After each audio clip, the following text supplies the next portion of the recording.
Bonjour Christophe, tu as répété pendant la conférence que la protection commençait depuis le plus jeune âge.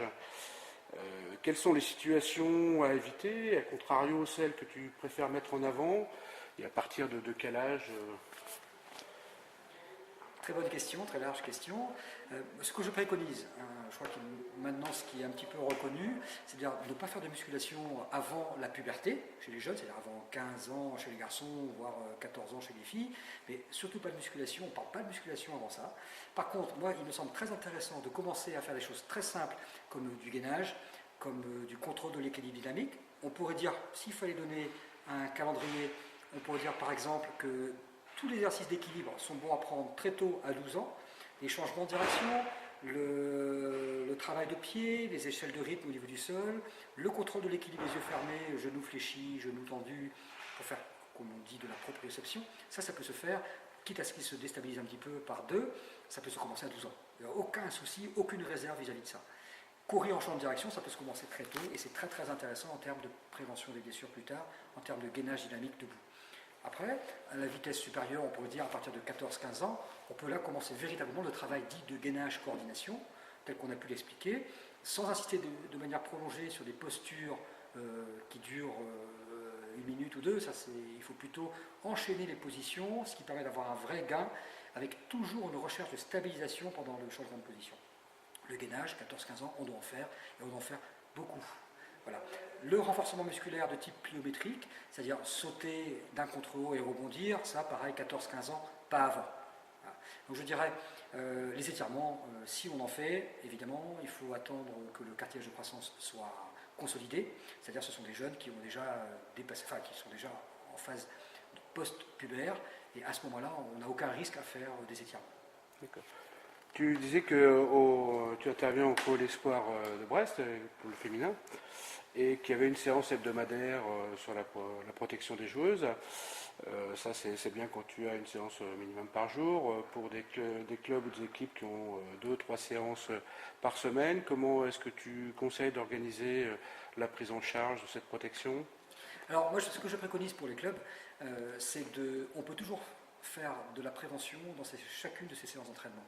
Il suffit d'en faire un tout petit peu à l'échauffement.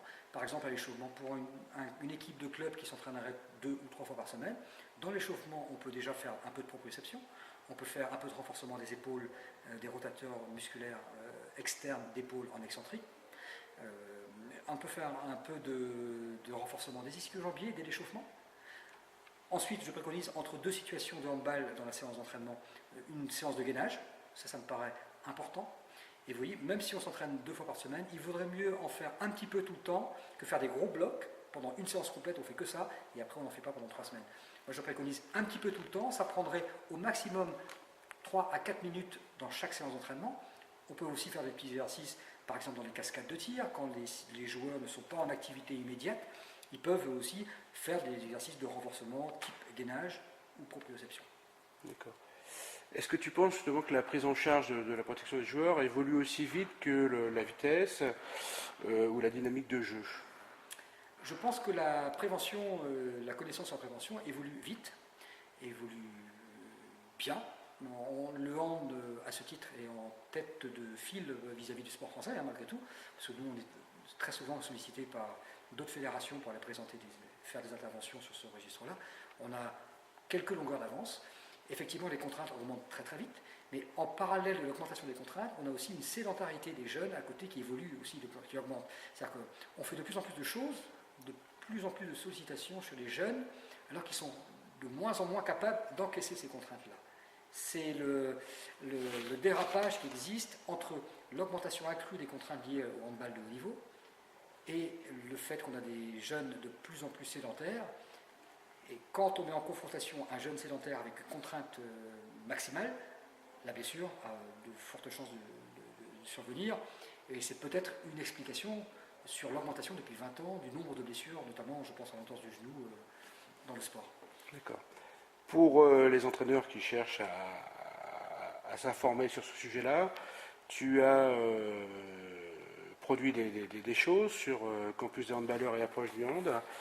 Ces choses-là, on mettra des liens sur HandZone, bien évidemment. Est-ce que tu peux nous parler un petit peu de notamment ce que tu as mis sur Approche du Hand? Alors sur Approche du Hand, on vous donnera la référence, c'est un article qui doit faire une dizaine de pages avec des schémas, des explications, des photos et beaucoup de textes qui expliquent aux entraîneurs ce qu'on peut faire en fonction des différents âges, chez les petits, chez les adolescents, chez les post-pubères et chez l'adulte, en termes de prévention, à partir de quand on peut commencer quel type de travail, quels sont les risques inhérents à chaque catégorie d'âge aussi, notamment par exemple en termes de blessures musculaires, en termes de cartilage de croissance. Donc ce sont en fait une recette en quelque part d'application avec un exemple de contenu. À côté de ça, sur le campus des handballeurs, donc sur la plateforme de téléenseignement gérée par la fédération, sur le campus handballeurs, il existe un document qui fait à peu près une centaine de diapositives avec une 70 vidéos, des bandes son, des schémas qui expliquent les exercices et le pourquoi de l'utilisation de tel type de travail en prévention. Voilà. Les deux, je pense que les deux sont complémentaires. Un qui donne le cadre du fonctionnement et l'autre qui apporte plus un contenu qu'une recette. Merci beaucoup, Christophe.